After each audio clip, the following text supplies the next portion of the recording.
On behalf of the DCVA, Delaware River and Bay Authority, and the Delaware National Guard, welcome to today's ceremony. The war memorial that stands before us contains the names of 15,000 Delaware and New Jersey members who gave their lives during World War II and the Korean War. At this time, we ask that you observe a moment of silence for those names inscribed on the memorial and for all who have given the last full measure. Can you please rise?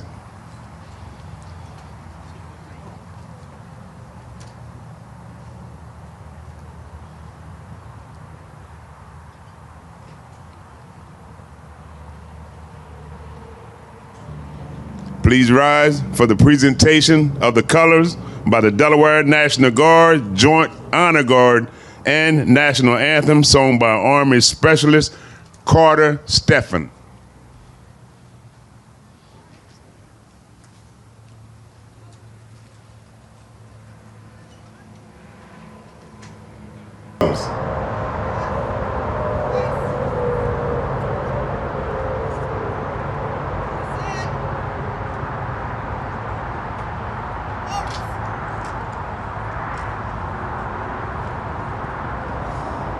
Oh, say, can you see by the dawn's early light what so proudly we hailed at the twilight's last gleaming, whose broad stripes and bright stars through the perilous fight o'er the ramparts we watched were so gallantly streaming, and the rocket's red glare, the bombs bursting in air, gave proof through the night that our flag was still there.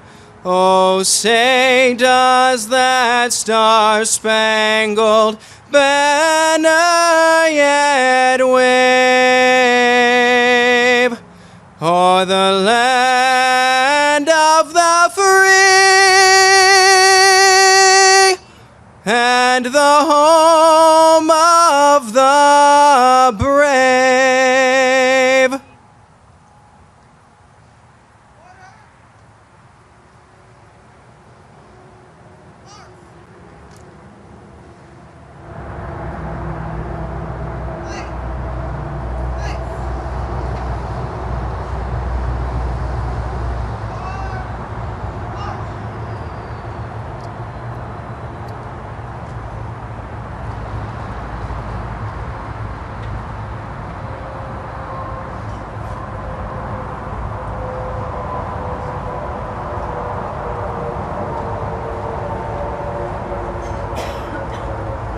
Please remain standing. I now ask for the chaplain, Andrew Weiner, to come forward to deliver our invocation.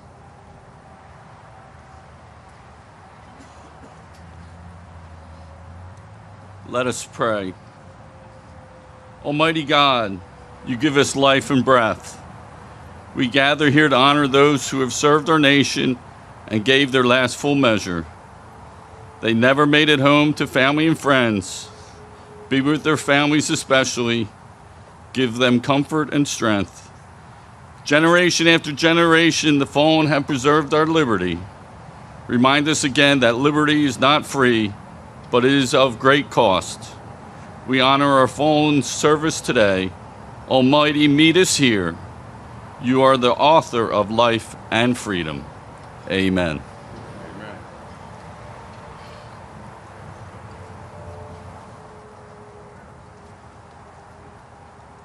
Thank you, Chaplain. Please be seated.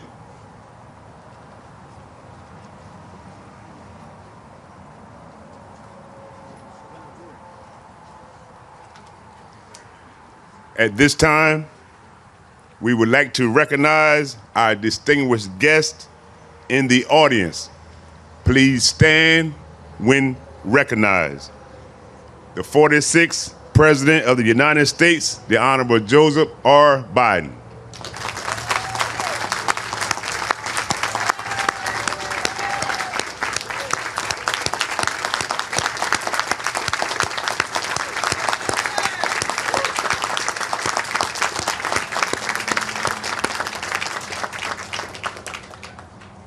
Acknowledgements from our Honorable Governor, Matthew Myers, during his absence and his regret. The Honorable Lieutenant Governor Carl Evans Gay.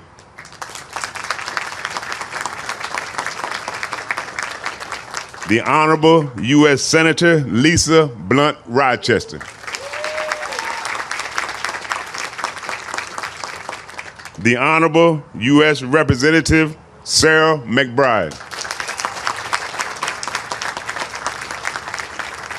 The Honorable former U.S. Senator Tom Carper.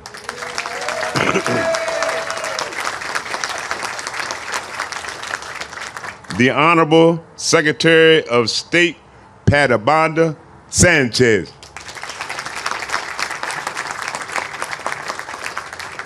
The Honorable Delaware Attorney General Kathleen Jennings.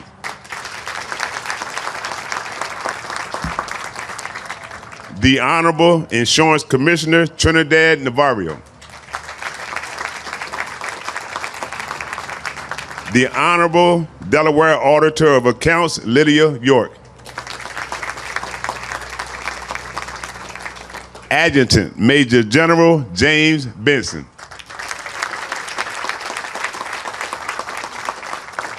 President pro tempore of the Delaware State Senate, Senator Dave Scola.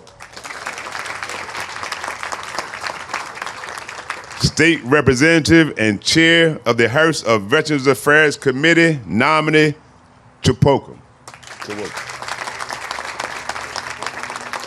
Representatives and Senators of the Delaware General Assembly.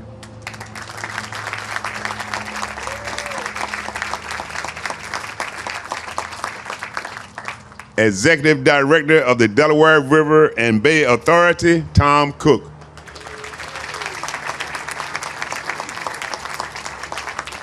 Executive Director of the Wilmington VA Medical Center, Vamiz Potlori.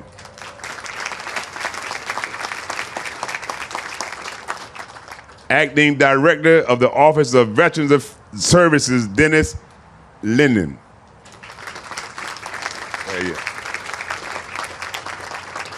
Delaware Commissioner of Veterans Affairs. I have to my left my Vice Chair, Doug Hudson. Also, Commissioner McGuire, Commissioner Rambo, Commissioner Espino, Commissioner Schroeder, and Commissioner Harwood. I don't see it. Okay. The Delaware River and Bay Authority Commissioners.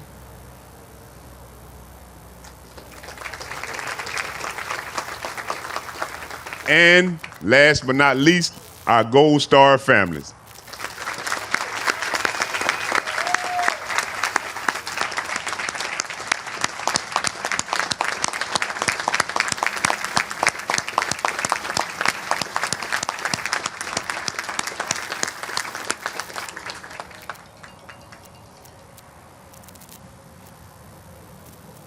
We extend our thanks to all other officials, service members, veteran service organizations, family members, and all veterans in attendance who were not formally recognized.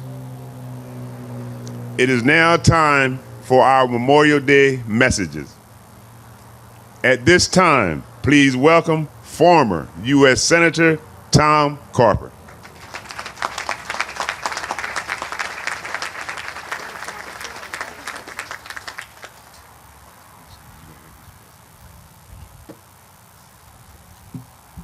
Good morning.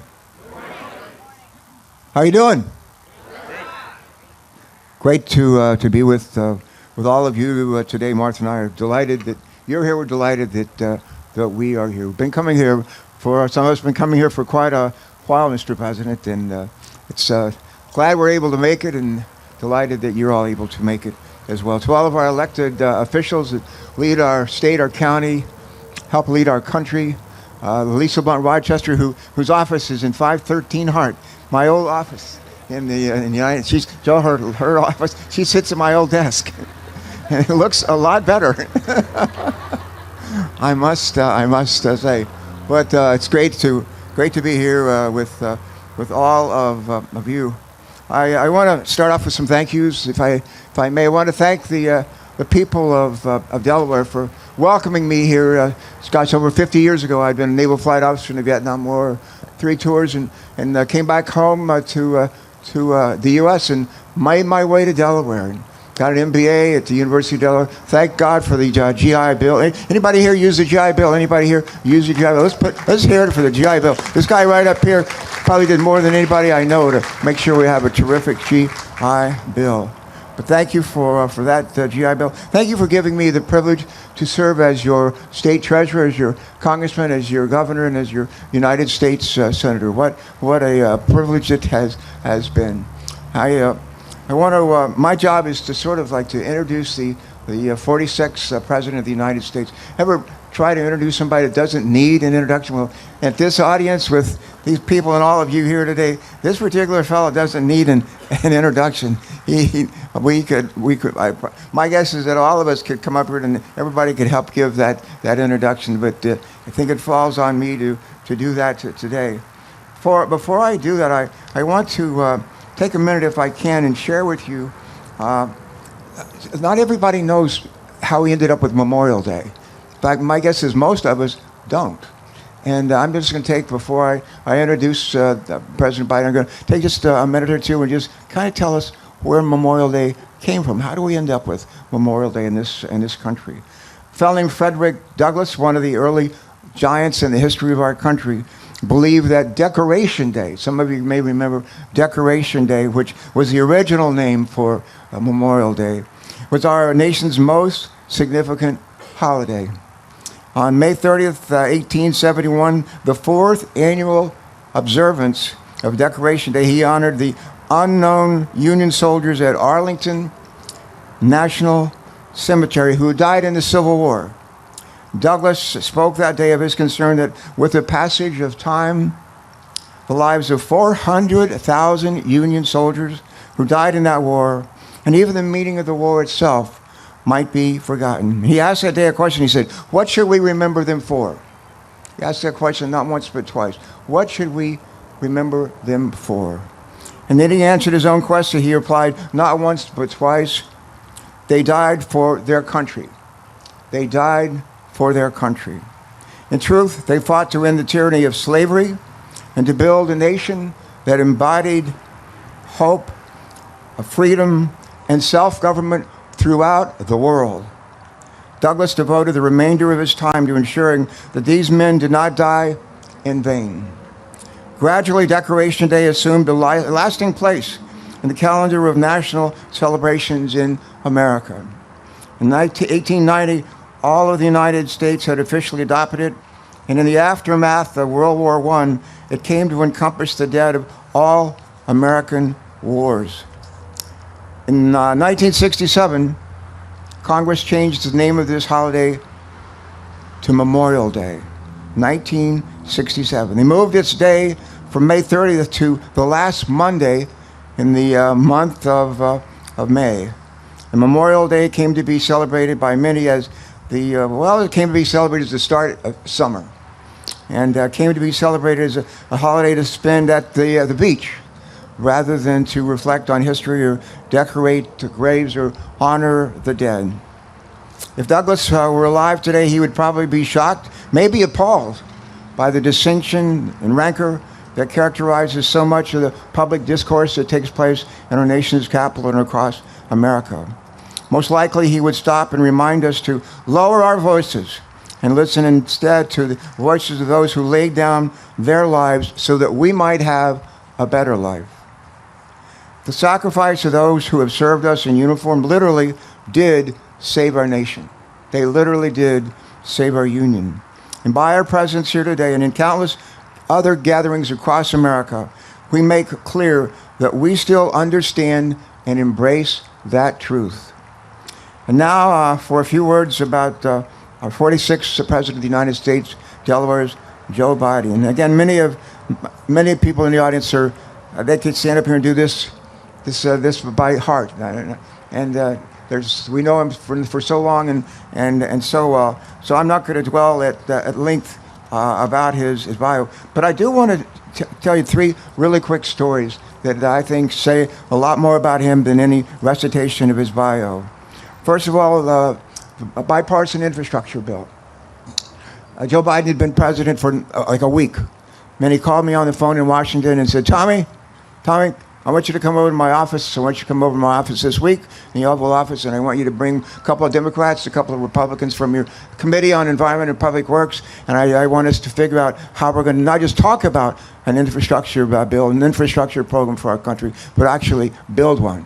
And 6 days later, I was in his office, and I had with me Shelley Capito, Republican from West Virginia, and several others, Ben Cardin from Maryland, and others. And we sat there with the president. And I'll never forget that day. My guess is you won't either, Mr. President. And what he said to us that day is, he said, we got to stop just talking about rebuilding our infrastructure, our roads, our highways, our bridges, our airports, our railroads, ports. We got to actually do it.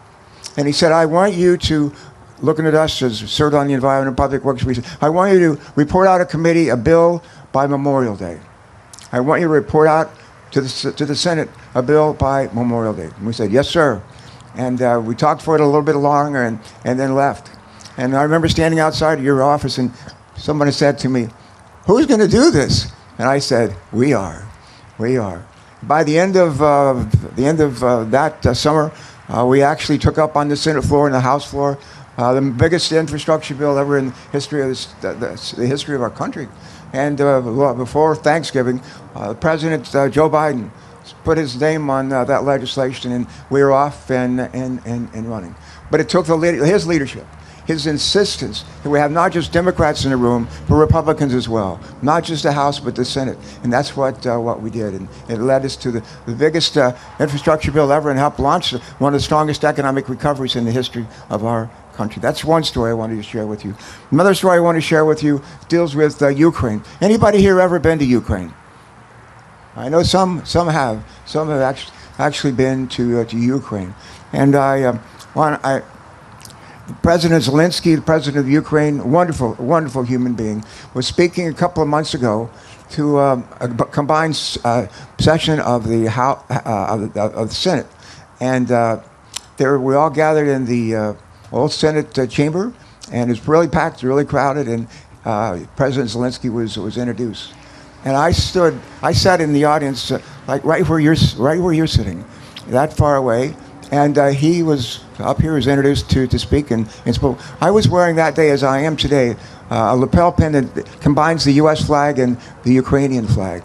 And I noticed in the course of his remarks, his eyes kept coming back to my lapel pin, my flag pin.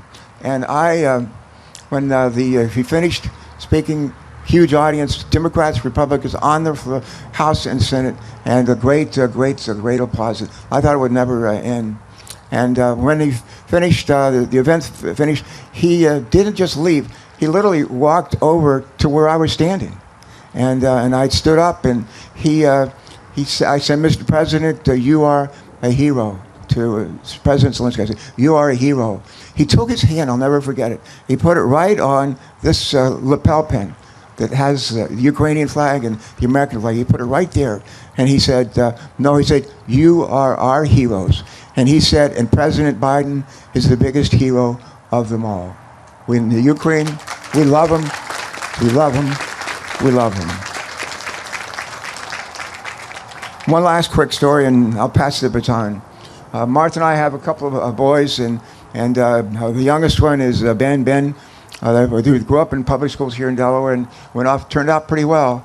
And Ben got in, couldn't get, he was waitlisted at the University of Delaware. That's a joke.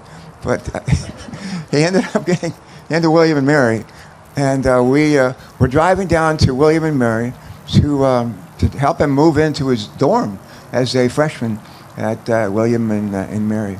And as we're driving down with the car that day with Ben and Martha and myself, I don't think Christopher was with us that day, but we're driving down, and the phone rang, and it was a time when Barack Obama was the nominee, going to be the nominee of the Democrats for president, and he was trying to figure out who to make his running mate. And there was a lot of speculation that it might be Evan Bayh, it might be this person, it might be Joe Biden. And we were expected to hear, literally that day, it was a Saturday, we were literally expected to hear that day who Barack was going to choose as his running mate. And the phone rang, and on the phone was Joe Biden. And I said to him, I said, are you going to be the vice president? He said, no, I'm not calling about that. I said, well, what are you calling about? He said, I called to talk to Ben. Really? Ben, who was just graduating from high school and just starting college and moving into his dorm for the first time. He said, I'm calling to talk to Ben. I said, Ben Carper? And he said, yes, put him on the phone. So I put him on the phone, and as it turned out, Joe Biden wasn't calling to say that he had made the list, he was going to be the vice presidential candidate, or he wasn't, or was going to fight, but we'll find out the next day.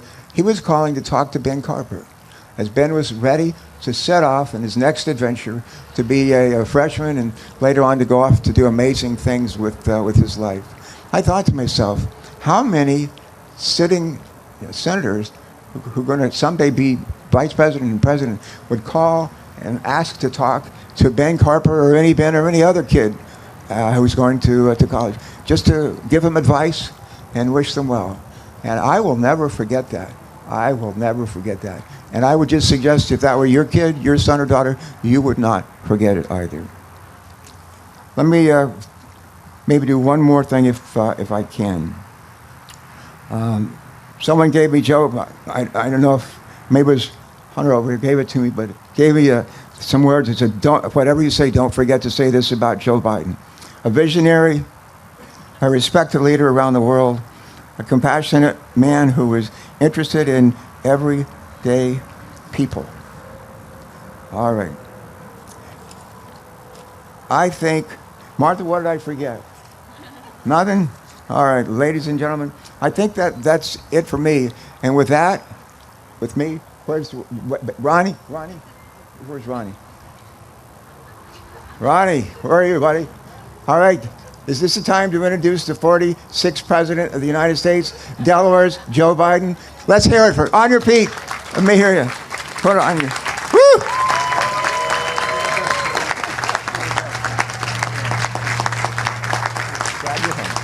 Glad you're home. Thank you. No, come on, you can do better than that. Go on. Knock it out of the park.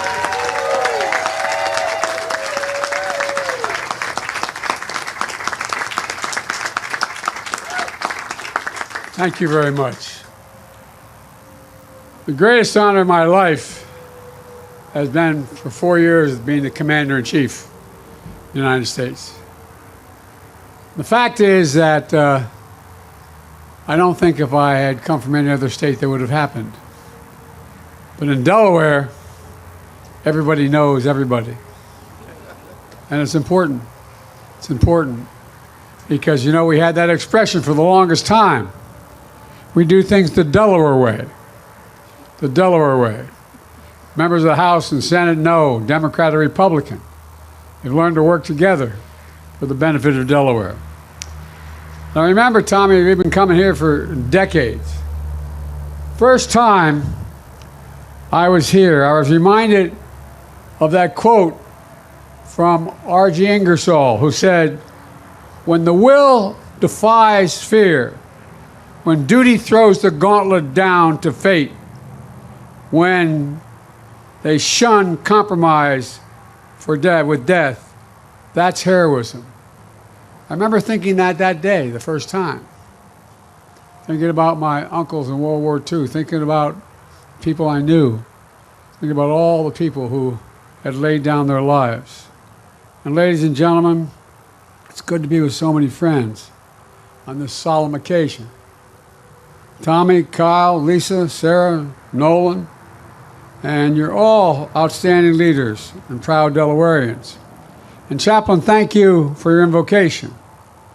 And I want to acknowledge the keynote speaker today, a pathbreaker and a patriot, Chief Warrant Officer Ernestine Epps. Ernestine, thank you. Thank you for being willing to do this. I'm looking forward to hearing you. Folks, every year we come together to remember the brave women and men who gave their all for this nation, or as Lincoln called it, the last full measure of devotion. That's what it was, the last full measure of devotion. They laid down their lives so we could live our lives in peace, and maybe the most important word, with possibilities. And I know I speak for everyone here, and when I say we remember them every single day, not just this day, but every day, the people assembled under this tent. We remember them every day. We come together to remember the families that are left behind, the hearts that still carry the weight of their absence, the ache that never fully goes away. We come together to remember the debt we owe to the American military. The military is the solid spine, the spine of our nation. Our troops, our veterans, our military families, and our Gold Star families in particular. Only around 1% of all Americans defend 99% of us. 1%. Just 1% of Americans risk the ultimate sacrifice. We owe them so much more than we can ever repay them. We have many obligations as a nation, but only one truly sacred obligation. Sacred obligation. That's to equip those we send into harm's way and care for them when their families when they come home and when they don't come home. It's a sacred obligation. I know for many of you, Memorial Day, like for us, is deeply personal. For the Bidens, this day is the 10th anniversary of the loss of my son, Bo, who spent a year in Iraq. And to be honest, it's a hard day. His son and I, Hunter, who's here in the crowd, I don't know where you're sitting, Hunter, but all the way in the back there.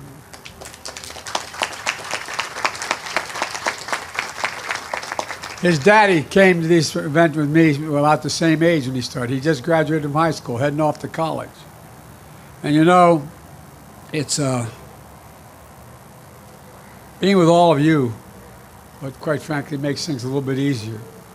It really does. So thank you for allowing me to grieve with you. Some of you knew my son, Bo.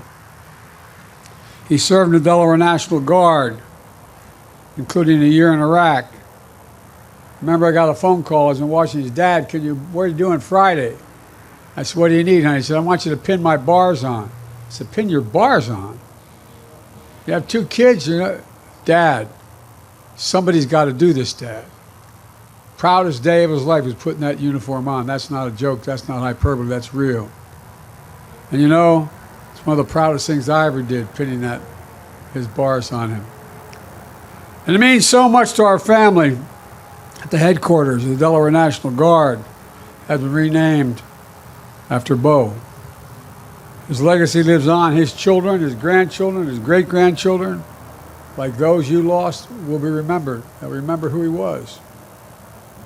And just like the legacy of all our fallen heroes lives on, they live on in us. And they live on in the strength and freedom of our nation. That sounds like hyperbole, but it's real. It's literal. So everyone who came here today to grieve with grief in your heart, please know you're not alone. You'll never be alone. And your loved one will never be forgotten. Period.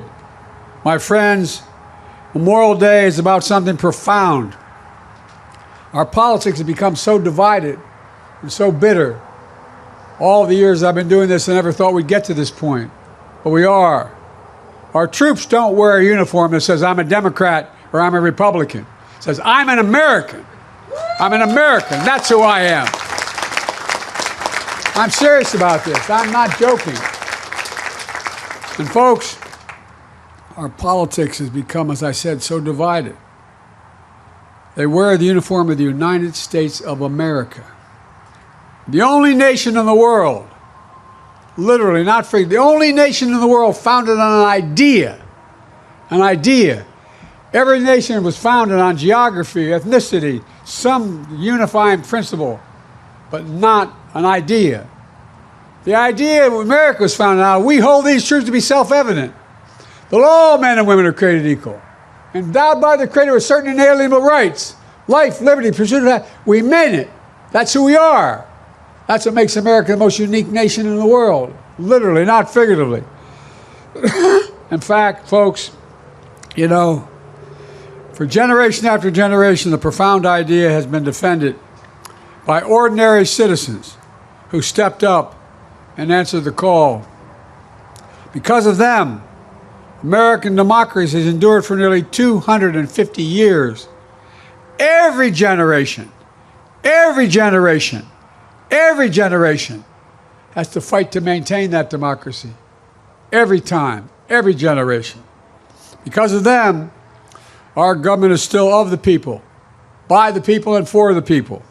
They are we, and we are still free. And now, we must make sure that sacrifice has never been in vain. Let me close with this. The women and men we honor today who are no longer with us, but you can still hear their echoes. Literally, can't you, if you lost anybody? You can hear their echoes. The echoes of their voices. They're asking, what will we do? We who are alive, we who remain. They're not asking us to risk our lives. They're asking us to stay true to what America stands for.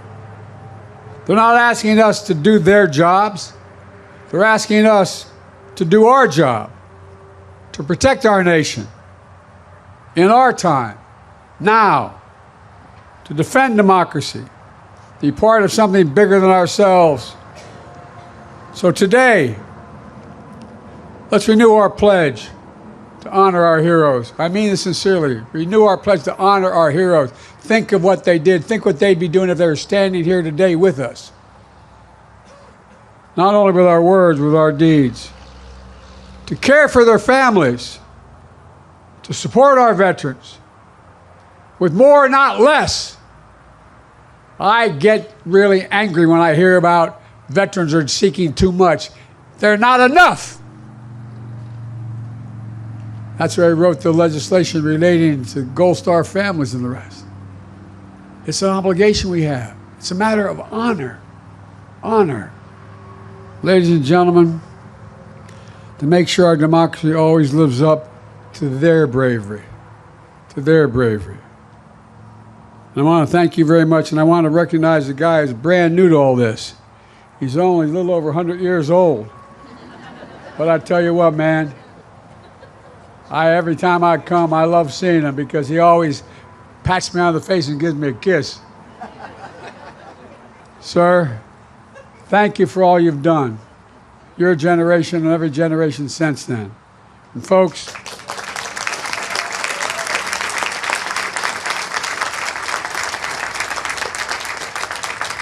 and I want to say this from the bottom of my heart, thank you, particularly to the Gold Star families. Thank you.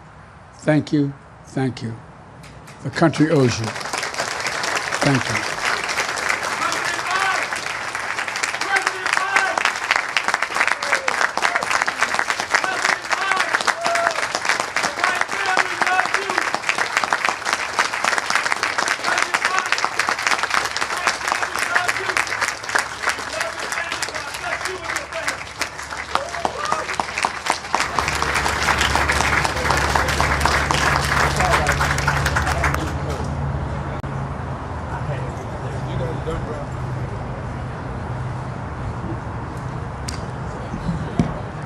Thank you, Senator Carper and President Biden. Every day.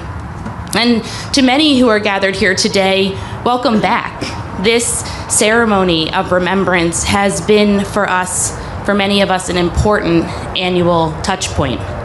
A time and a place to remember, yes, but also to rededicate, refocus, recommit to the work that we do every day, with the humble hope that it honors the sacrifices of those who have given everything so that we may be free. For those joining us for the first time, welcome, and we hope to see you back. May you too become connected to this place, to this community, and to our shared obligation and pledge to be good and true stewards of this republic for whom some gave all. To our active military members here today and to our veterans, thank you. We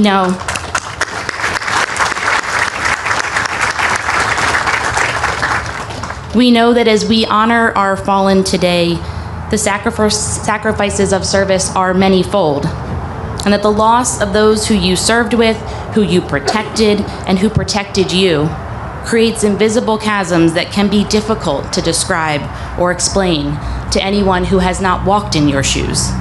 Your dedication to remembering our fallen is a constant reminder that we all must never forget. And to our Gold Star mothers and families, it's hard to find the words. So instead, I'd like to share with you a brief story that better explains how I feel today. Last weekend, I was standing with Judy at our Delaware Veterans Memorial Cemetery in Bear. A young group of scouts came up to us and introduced themselves. One noticed Judy's name tag and asked if she worked for the government. No, she explained, I'm here because I lost my son, who served our country with honor. And then without hesitation, these young men, boys really, surrounded Judy and they hugged her. Well, we're all those scouts today, and we are surrounding you with the love that you deserve. We stand with you today and every day.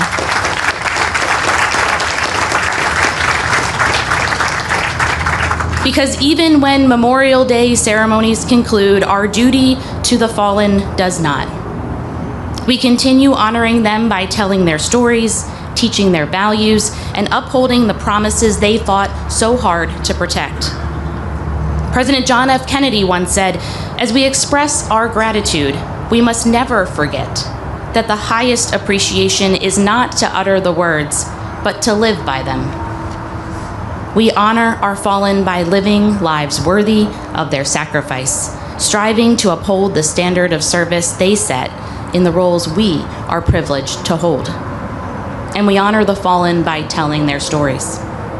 These past few weeks, as my children have been counting down the final days until summer arrives, they have also noticed the fields of flags as I shuttle them from one activity to the next. Questions about those fields have given me the opportunity to be that storyteller, to sustain the memories of those we have lost, and to honor the service of those I know and love. To tell them about their uncles and their grandfather who enlisted in the armed services as young men, only to return aged beyond their years. To share the honor I felt as a young attorney, walking alongside an attorney general who not only served our country, but whose work and advocacy protected children here at home.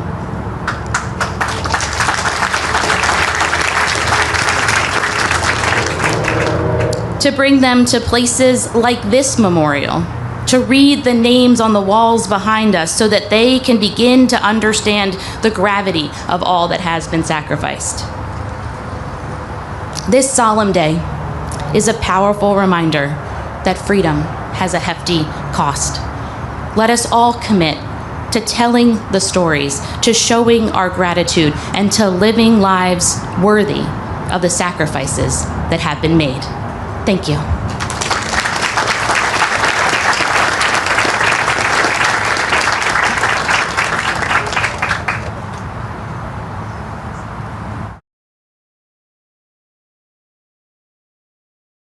To, I guess, backtrack. When I was mentioning our representatives, I left out one person, and that is the mayor of Wilmington, John Carney.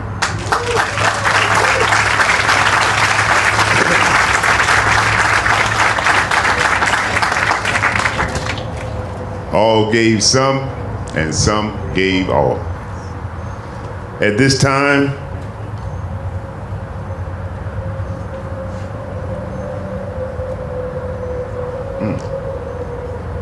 I lost my thought. Sorry to my heart. At this time, I'm going to introduce our next speaker, Senator Lisa Blunt Rochester.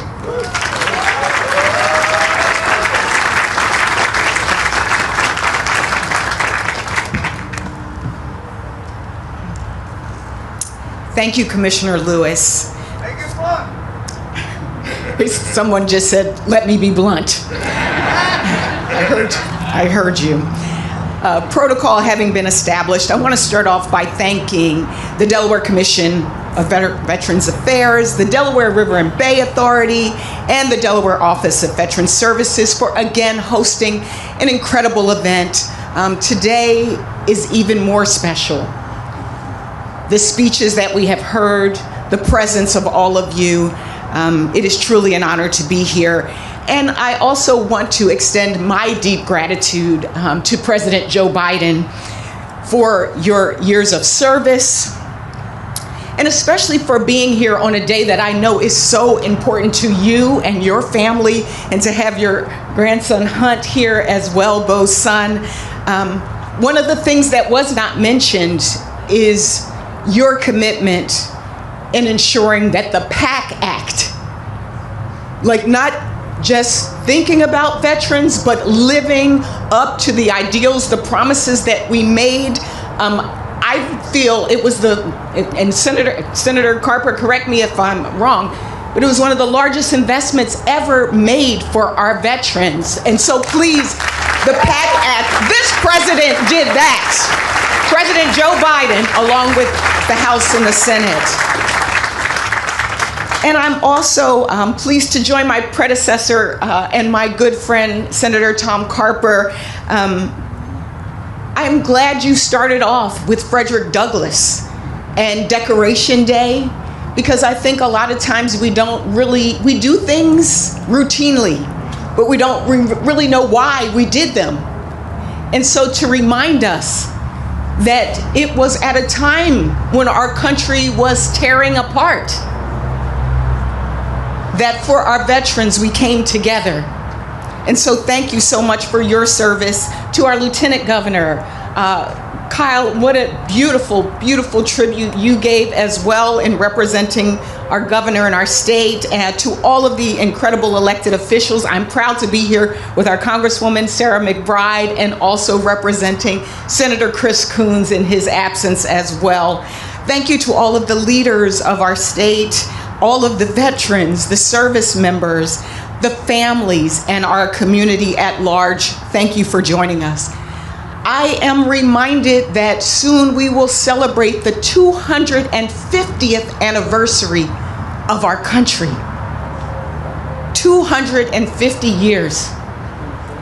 250 years. Memorial Day calls to us. It calls upon us to remember those who fought for liberty, for freedom, and for justice, and for what it means. It is a day to recommit to those values and to pledge ourselves to service in the memory of those who gave all. Memorial Day is also a day of reflection, and it's also a day of gratitude to the families, especially the Gold Star families.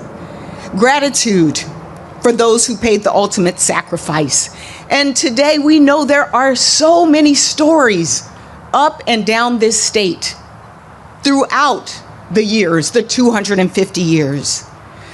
Whether it is Private First Class Frank J. Cox, a Wilmington resident who lost his life in 1943 during the invasion of mainland Italy in World War II, or SP5 Richard Dennison of Sussex County, who lost his life in 1971 when a Chinook collided with a Republic of Korea plane in Vietnam. Like Matthew Flacco, a Newark resident and a Navy soldier specializing in weather for the Department of Defense, who lost his life on September 11th during the attack on the Pentagon. And like Elizabeth Lockney, a Newcastle resident and graduate of the Naval Tech Explosive Ordnance Disposal School.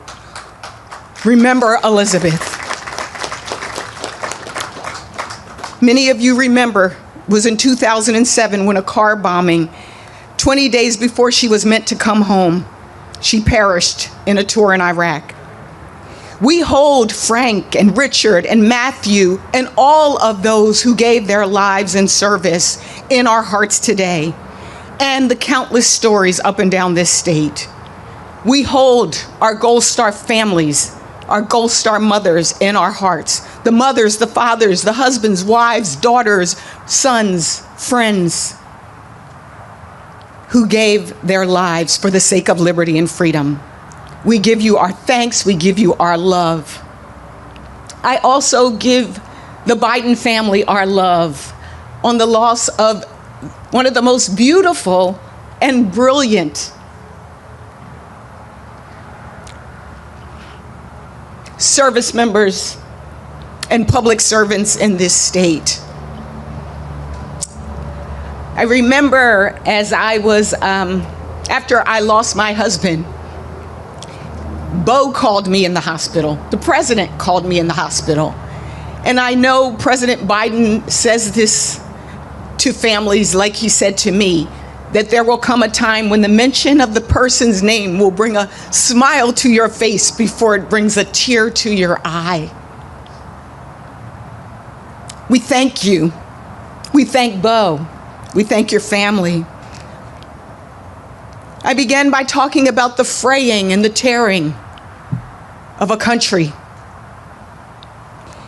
Well, the very fabric of America is stitched together by the men and women who made the ultimate sacrifice to protect our homeland. Every state, yes, the very fabric. Every state, county, and community across our great nation is made safer by their sacrifice and by the freedoms they fought for. And those freedoms extend not just to America, but around the world.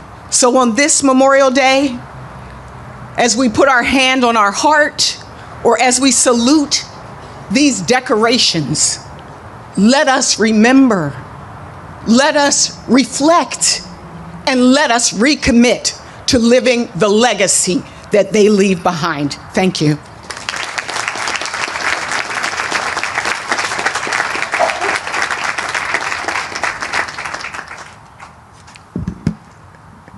At this time, please welcome U.S. Representative Sarah McBride.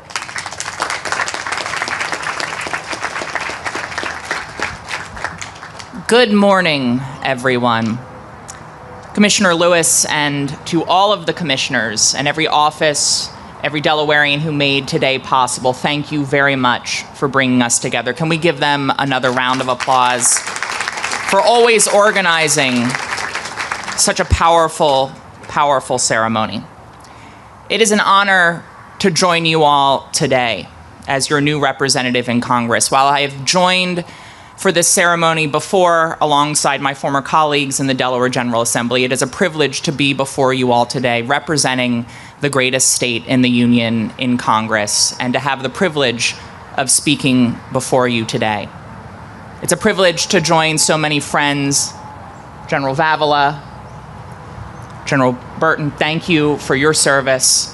Mr. President, thank you for joining us today, for setting the bar in public service for Delawareans. I woke up today recognizing that this week is a solemn week. This ceremony is a solemn ceremony. But my heart was particularly heavy as I woke up and realized what you knew, which is that today is the 10th year since we lost Major Bo Biden to cancer. A cancer that many of us believe he developed because of the toxic burn pits in Iraq that he was exposed to during his service and his bravery overseas. My heart was heavy as someone who learned from Bo, who worked from Bo, who was mentored by Bo, whose service today is possible because of Bo. And I hope that the love that you feel today from all of us, the fact that we feel just a fraction of the sorrow that I know you and Hunt feel today, that the entire Biden family feels today, I hope that carries you forward today and every day. Because we, Mr. President, we know what you have told many of us when talking about our relationships with Bo and sharing with us that you believe that Bo is proud of us. We know that Bo is proud of you.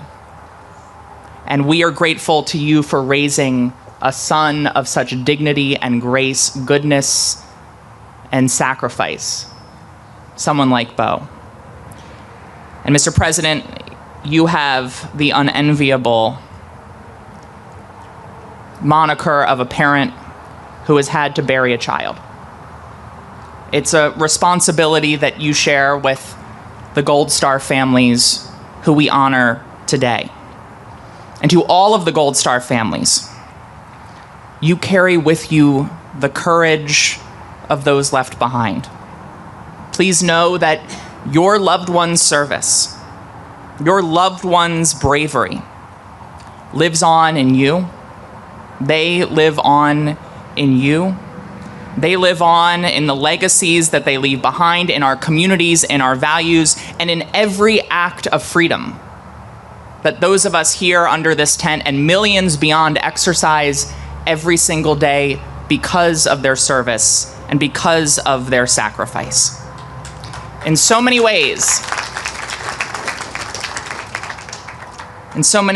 Delaware understands that service and sacrifice more deeply than perhaps any other state, because we have a larger percentage of veterans in Delaware than many other states. Because of the valor of the service members, the veterans, our National Guard that is on full display here in Delaware and across the country. Because of the solemn responsibilities that our service members of the Dover Air Force Base perform all too often with the dignified transfer. Delaware understands that service and sacrifice better than most. And it is why all of us are here. Because that service here in Delaware, it runs deep. And it runs through every single person who is here, who served their nation. Individuals like retired Lieutenant Ray Fermani, someone who I first met through General Vavala. Ray, your presence here is more than just symbolic. It is living history. And it reminds us of a truth that we cannot forget as we gather here at Memorial Day, to honor those who gave their last full measure of devotion to this nation. You remind us that our freedom is not free. Your service was in defense of democracy. It was in defense of the values that make this nation great. And as we lose more and more of the greatest generation, as those with a living memory of the lessons learned as you took on tyranny and defended democracy for the 20th century, you remind us that history is not cumulative. Like freedom, it's not something that we inherit passively. It's something we must actively learn and protect and pass forward. It's our job in this moment to learn from you, Ray, to learn from those remaining members of the greatest generation, the lessons that they fought for and in many cases died for. It's the lessons of veterans, the tolls of war, and the urgency for peace and democracy that we inherit and we must live and embody every day. And that's what Memorial Day demands of every elected official here. For decades, Senator Tom Carper, made Delaware's veterans a cornerstone of his public service. He did it not only because of his experience as a service member and as a veteran, but because he understands what President Biden talked to. That we as a nation and as elected officials have one truly sacred promise. He didn't just talk about that support, he delivered it. And now, as he has passed the baton to leaders who are sitting here and before me, all of us understand that we must uphold his legacy with the same determination and purpose. As your new member of Congress, know that constituent services are at the heart of my office. That's not a slogan, it's a promise. And if you are a veteran or a family member of one and you need help with benefits or care or navigating the system, know that our office is here for you. And I mean it. Do not hesitate to reach out.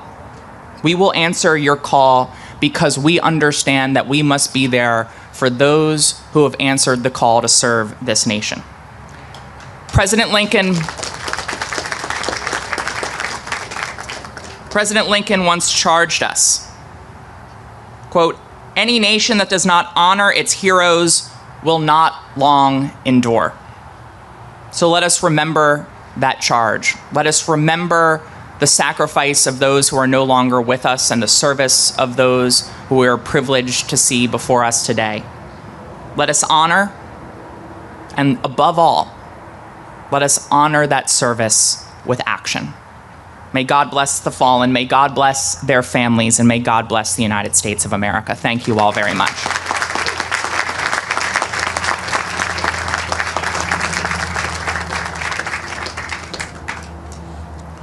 Thank you, Senator Blunt Rochester, and thank you, U.S. Representative Sarah McBride, for those honest words. Thank you. At this time, we're going to welcome the chair of the Senate House Veterans Affairs Committee, Representative nominee Japoka.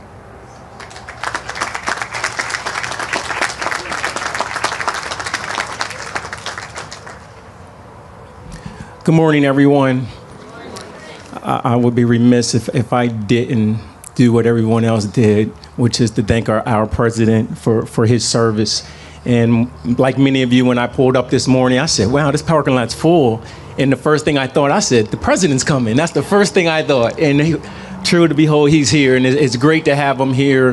His spirit, his inspiration really reminds us what this was about, because it's about us taking the time and reflecting. And as elected officials, we have an obligation to uphold this duty to remember, to not forget.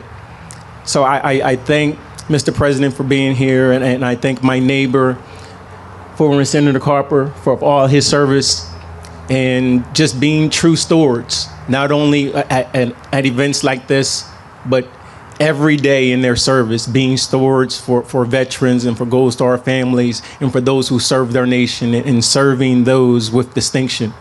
I would be remiss again, and anytime I'm given the privilege to address this body, I always like to thank a gentleman who was here, former Representative, former General Earl Jakes.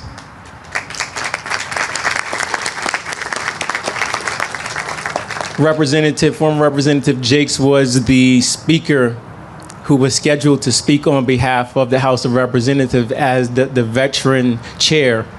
And he graciously afforded me that opportunity when he didn't have to. He gave me the opportunity to speak. And thankfully, I think, except for a few times I was away, I've been here ever since. So I thank the representative for allowing me this opportunity.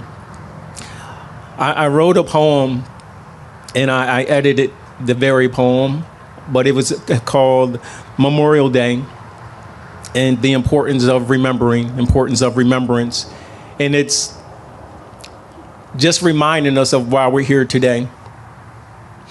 It's days like today, it's moments like this, when our country is at its strongest, unified in its mission, rooted in its tradition, patriotism unwavering, holding true honoring those most deserving. Bravery beyond words for our freedoms they were fighting to preserve. This day is more than parades or old glory flying or wreaths laid upon graves. This is the day for our nation, remembering the sacrifices that were made. When you really remember the legacy and tradition, Memorial Day is not just one day, it's every day. It makes a difference in the way that you're living. It's a daily honor, a tribute to what has been given. Shine our light on those dark days, those unspeakable moments, those known, those written down in history for defending our land of the brave, to those excluded from history's page. We say today that we remember. We remember our privates. We remember our generals. We remember the amazing feats and heroics of war. We remember. We remember those that were performed on every continent, land, sea, air, or shore. We remember. We remember because this is the love of remembrance. As a nation, we remember. We remember our children, our mothers, fathers, grandmothers. We remember our soldiers because this is the love of remembrance.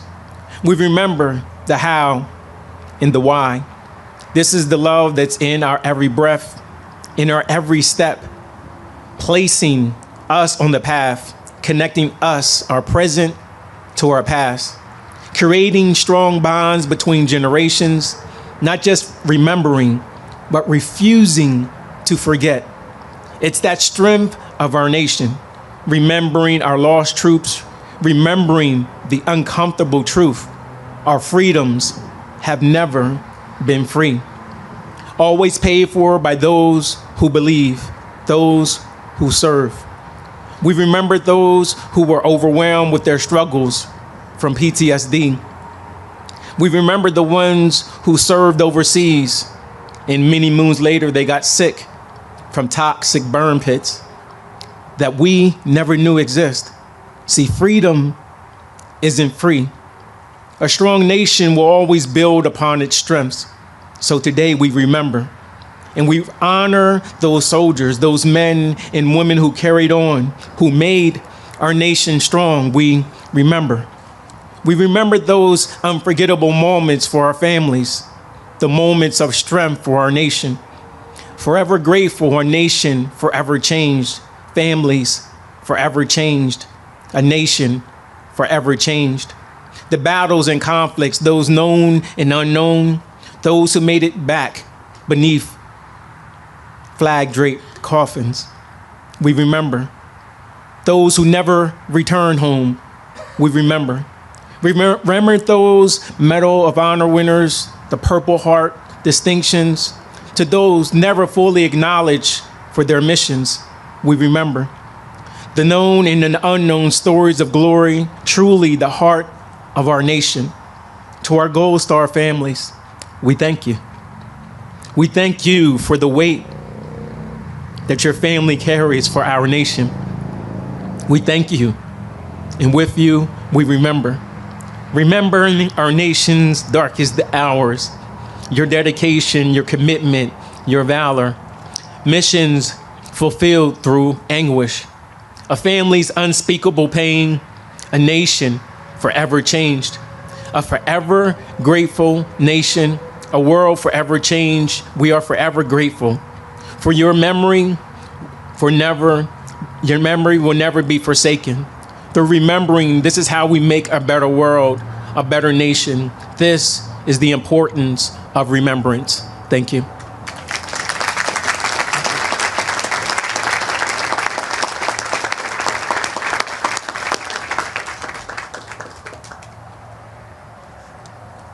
Thank you, Representative Chiwoka.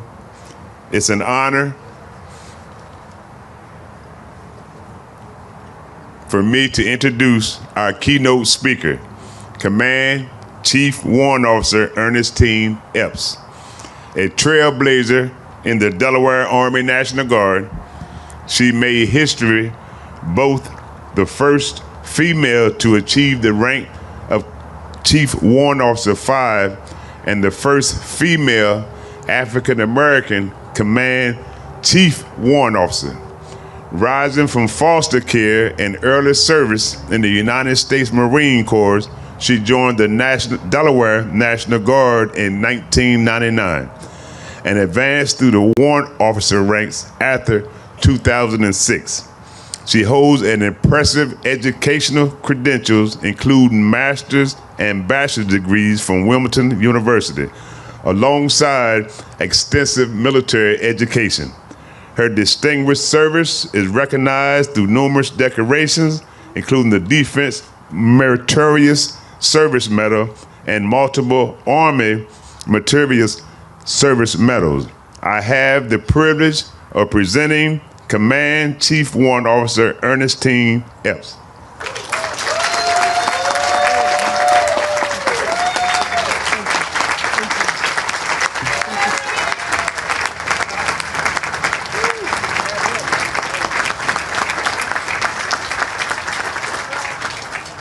Good morning.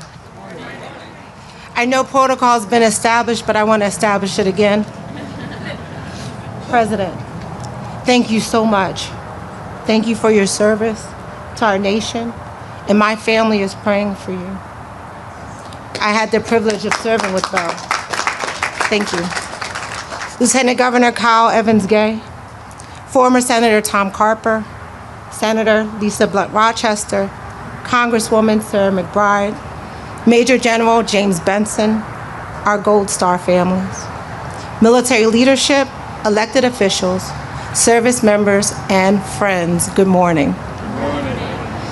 I am Chief Warrant Officer 5 Ernestine Epps, and I am the Command Chief Warrant Officer for the Delaware Army National Guard. And I have been to this event many times, sometimes in the back of the room, but today it is my profound honor to be your keynote speaker. I am gratefully thankful. Mic check, can you hear me in the back? Because somebody just put up, perfect, awesome. Now, if some point you stop hearing me because I drift away, just wave your hand. Now, I will forget and I will wave back at you, but I will eventually remember and I will speak into the mic. Also, before I begin, I'd like to know who I'm speaking to. So this is a roll call of sorts, and it includes active, veterans, National Guard, and reservists. So first, is there any Air Force here in this house? Oh God, let's do it again. Is there any Air Force here in the house? Perfect, I knew you guys would wake up. What about the Army, are you here? I knew it, I knew it, I knew it. Navy, is there any Navy here? Perfect. I'm gonna hold on to my hat for the next one. Is there any Marines here? I knew it. Coast Guard, and our last sister service, the Space Force. Also, I would be remiss if I didn't mention the various law enforcement agencies here in attendance, so thank you so very much for your sacrifice and your commitment to us.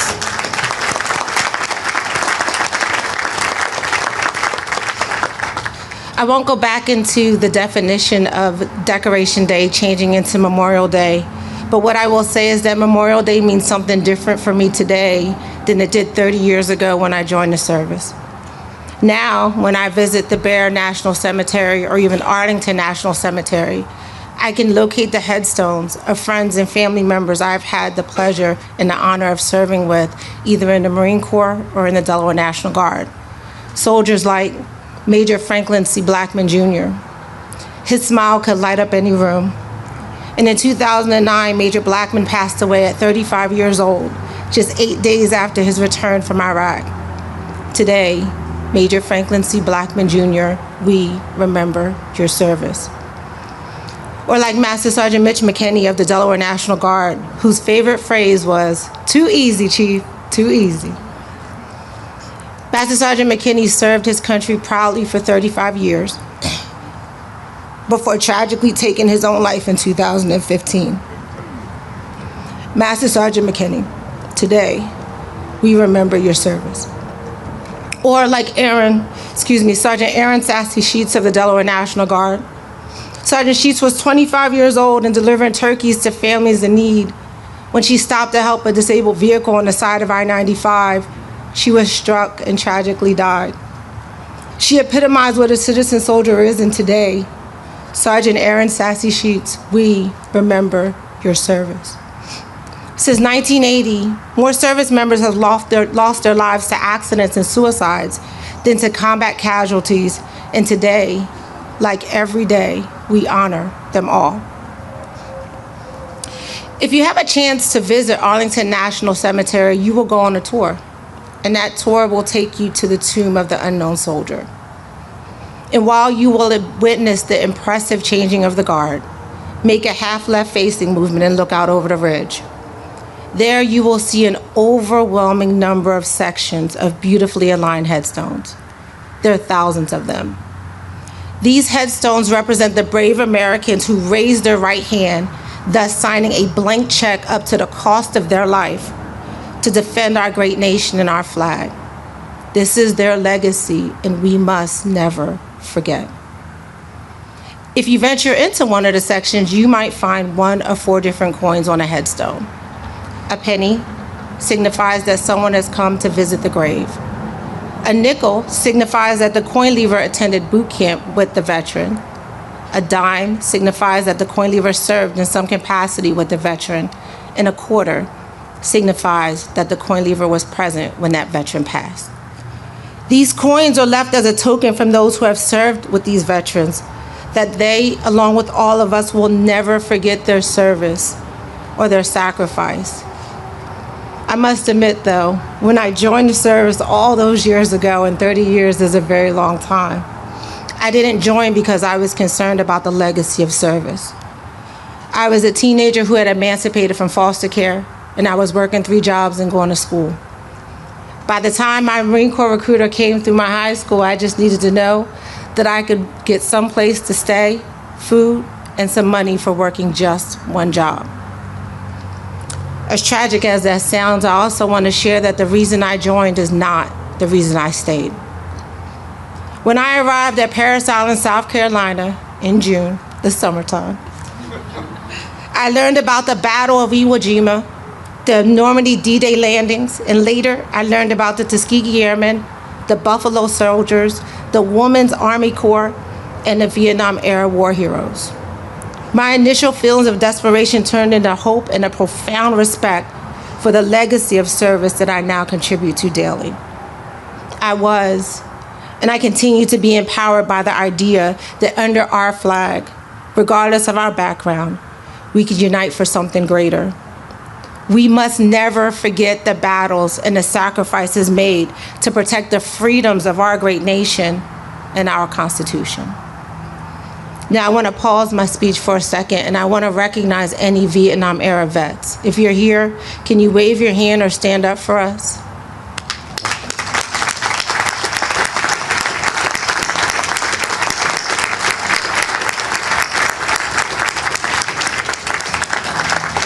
Your service, and you will always have the gratitude of our nation.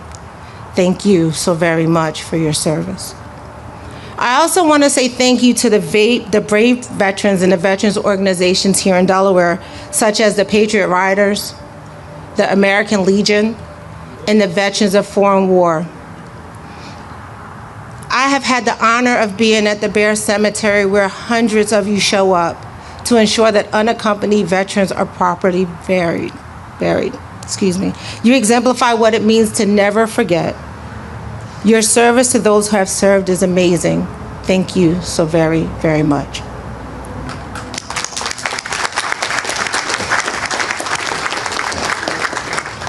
Now, in every good speech, there's a challenge. My speech is no different, except I have 2. First, I challenge you all to not wait until our veterans are at the Bear Cemetery. There are veterans at the VA hospital in our communities right now who feel like they are forgotten. Go visit and let them share their stories. Secondly, the time from separation from service is one of the most dangerous for our veterans. They are leaving their families. Take the time and stay connected. Let us not forget about them. 22 a day is still too many.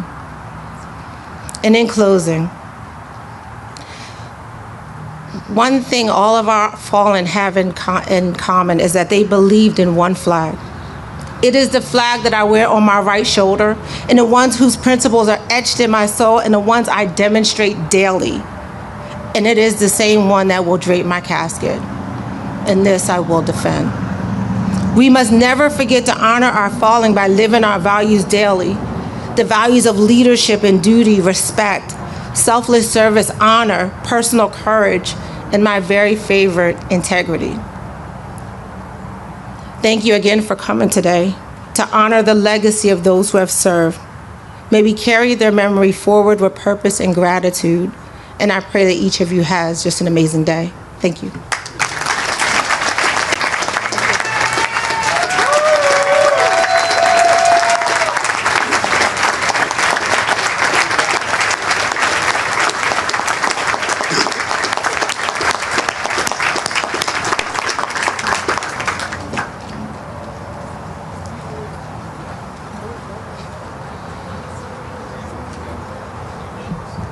Thank you, Command Chief Warrant Officer Ernestine Epps, for those inspiring words. Thank you. Thank you. We thank you and your team as a grateful veteran community for honoring our fallen brothers and sisters.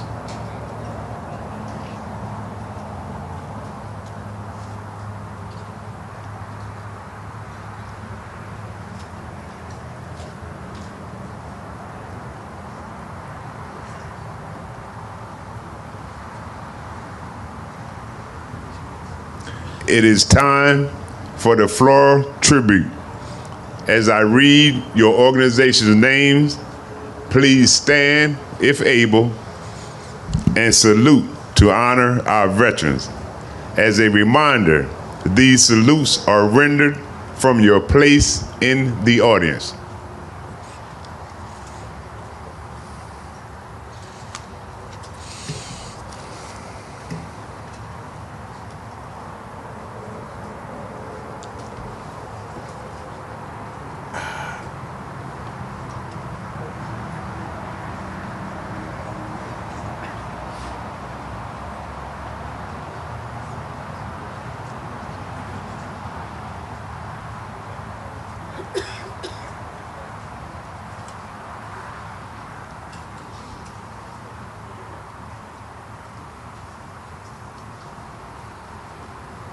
Thank you. Yes.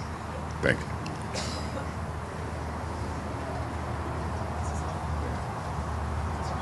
Yes, sir. Thank you. We're going to start with the American Gold Star Mothers Incorporated.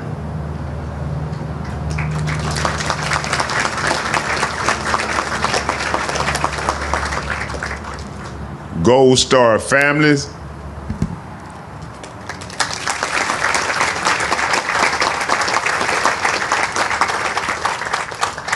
'46th President of the United States, the Honorable Joseph Biden.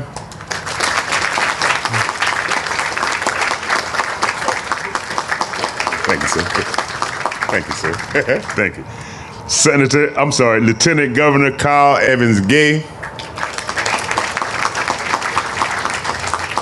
Senator Lisa Blunt Rochester. Secretary of State Pat Abanda Sanchez. Attorney General Kathleen Jennings.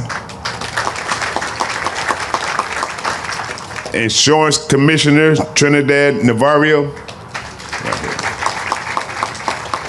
State Auditor Lydia York. Members of the General Assembly. Delaware Commission of Veterans Affairs.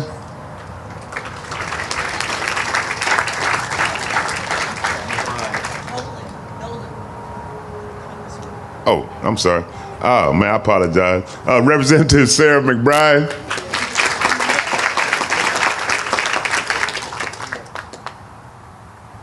And the Mayor of Wilmington, John Carney.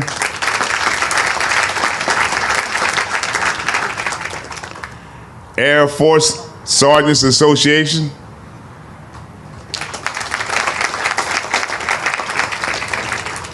American ex-POWs,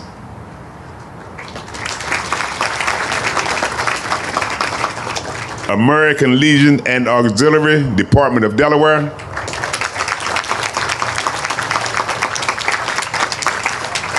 American Legion and Auxiliary, Department of New Jersey,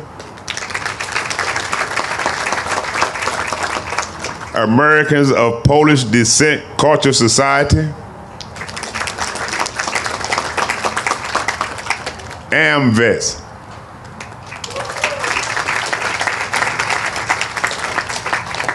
Association of the United States Army, Delaware Chapter,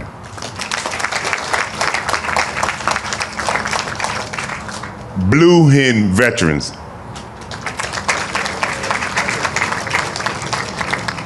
Delaware Military Academy,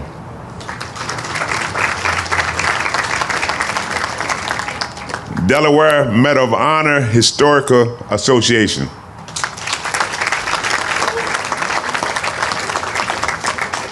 By the way, they're not winners, it's not a ball game, it's not a lottery. The word winner isn't the right one. It's recipients at the risk of their life. Please remember that, people. Don't use the word winner. Thank you. Thank you, Paul. Delaware Military Heritage and Education Foundation, Incorporated. Delaware National Guard.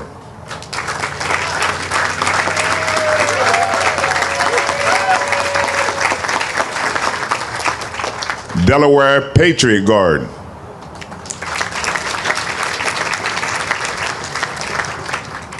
Delaware River and Bay Authority.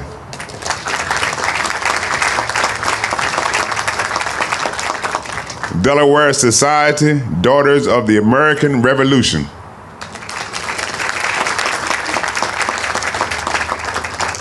Delaware Veterans Incorporated.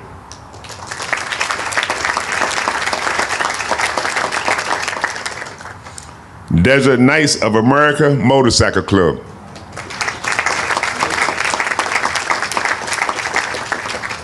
Disabled American Veterans and Auxiliary, Department of Delaware.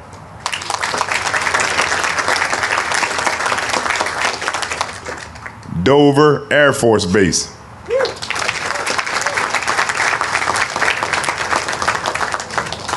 First State Military Academy.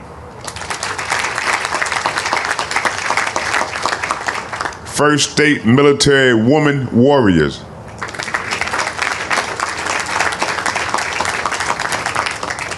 Fleet Reserve Association.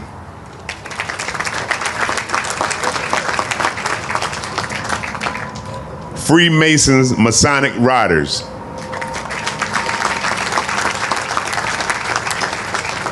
Heroes Welcome.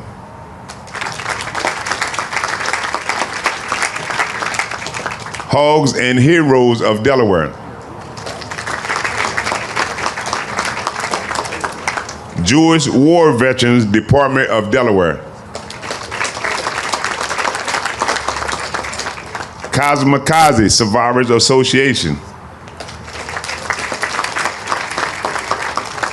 Korean Defense Association.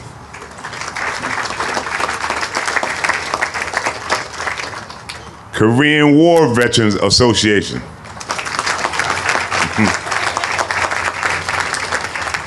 Marine Corps League and Auxiliary, Department of Delaware. Marine Corps League and Auxiliary, Department of New Jersey. Military Officers Association of America. Military Order of the Cootie and Auxiliary, Grand of Delaware.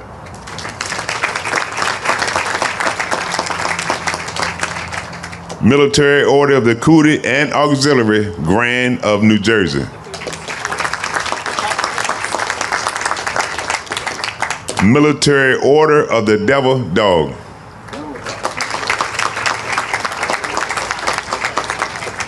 Military Order of the Purple Heart.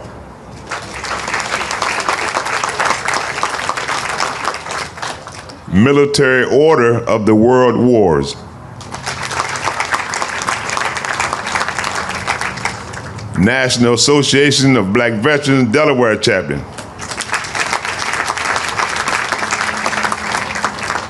Paralyzed Veterans of America, Colonial Chapter.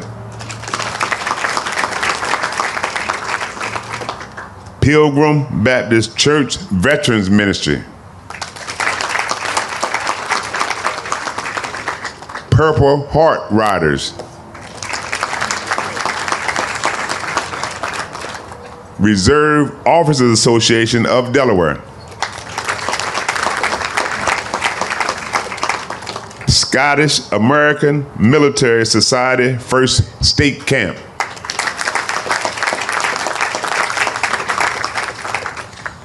Silent Service Motorcycle Club.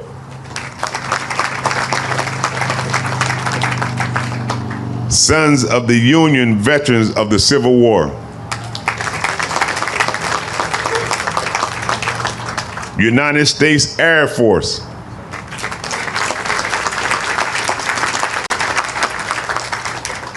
United States Army.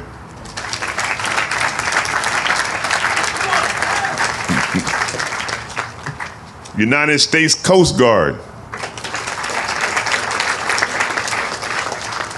United States Marine Corps. United States Navy.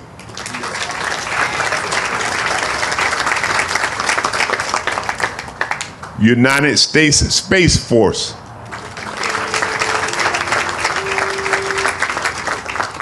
United States Submarine Vest Incorporated.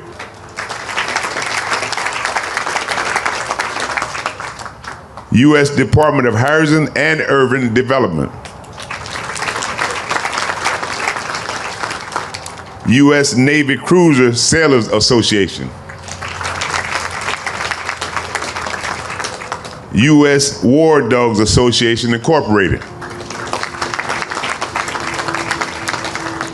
U.S. Submarine Veterans Incorporated. Veterans of Foreign Wars and Auxiliary, Department of Delaware.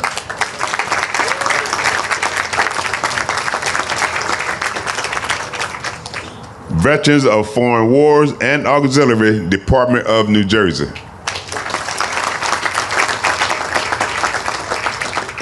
Vietnam Veterans Motorcycle Club. Vietnam Veterans of America, Delaware.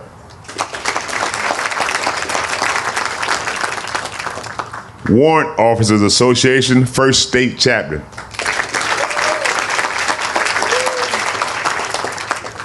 Wilmington VA Medical Center.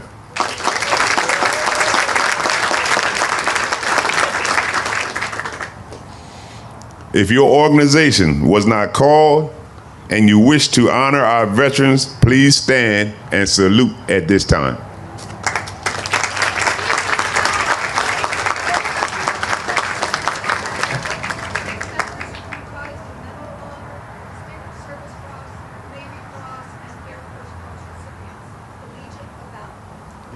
Legion of Valor.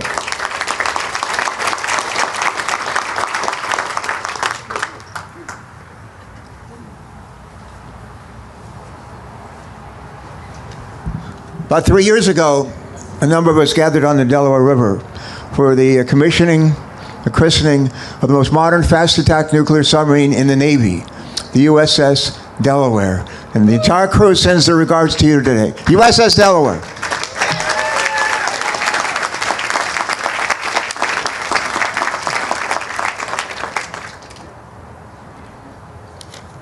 Thank you, Senator Carper.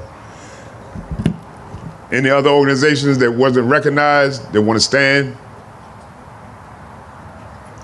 At this time, I'm going to ask the acting director of the OVS, Dennis Lennon, will provide the closing remarks.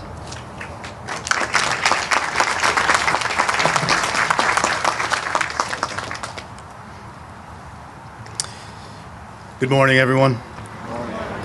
I'm Dennis Linehan, Acting Director of the Delaware Office of Veteran Services. I sincerely thank you all for joining us at today's memorial ceremony. Standing before this memorial behind me, with the hallowed names etched in stone, we're reminded that this is more than just a place. It's a promise. A promise that we will never forget those who gave their lives in defense of our nation. Here on these sacred grounds, Delaware keeps watch. We remember, we uphold their legacy. Memorial Day is a responsibility we carry, a responsibility to live lives worthy of their sacrifice, to support those who still bear the wounds of war, to never take for granted what so many gave everything to protect. As we honor the fallen, let us also take a moment to honor those who continue their journey of service and sacrifice, our aging heroes. With us today are staff members from the Delaware Veterans Home, where our aging heroes receive the dedicated support that they need in a place that values and understands their service. We must ensure that veterans like those at the Delaware Veterans Home have their stories heard, their dignity preserved, and their care delivered with compassion, respect, and commitment. Let us also recognize the daily sacrifices and quiet strength of those who continue to serve by caring for our veterans, including their families, caregivers, and staff who uphold the values our heroes fought to protect. Our responsibility to those who have returned from service is clear. It's to support, care for, and uplift them. In doing so, we honor the memory of those who made the ultimate sacrifice. As we depart today, let us carry the memory of those who gave the ultimate sacrifice, not just in ceremony, but in action, in service, in gratitude, and in unity. Thank you again, and God bless.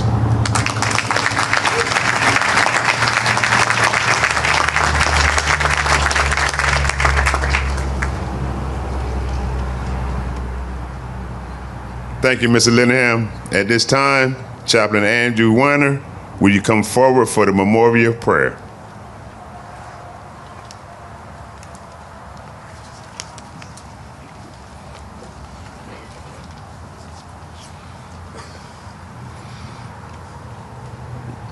Lord, as we go forth with our daily life, let us not forget those who gave their lives. May we be a grateful nation and be thankful for their selfless actions and dedication. May we honor them in how we use the freedoms that they secured. May we use our freedom in a manner to create community and celebrate life. May you give our fallen heroes peace. Amen. Amen.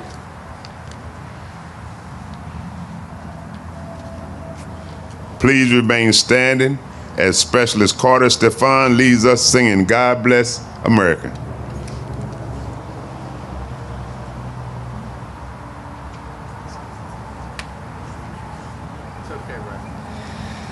God bless America, land that I love. Stand beside her and guide her through the night with a light from above. From the mountain to the prairies to the oceans white with foam. God bless America, my home, sweet home. God bless America, my home, sweet home.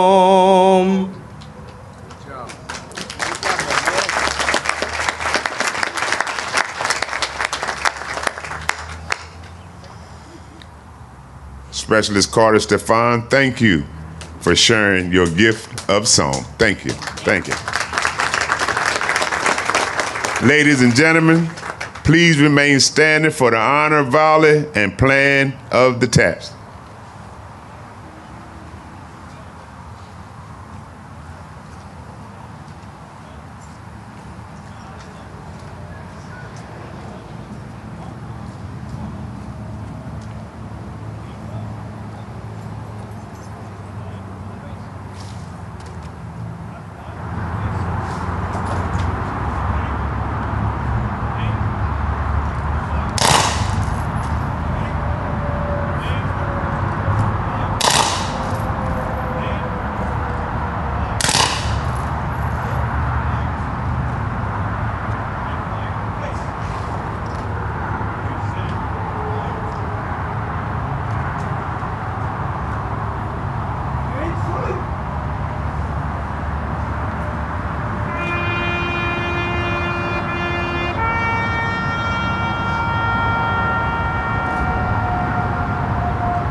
This concludes our ceremony. Thank you all for attending, and thank you all, our veterans and families, for your service and sacrifice. Great job. You got a great voice. Thank you. I want us to get a picture. All right. Out there.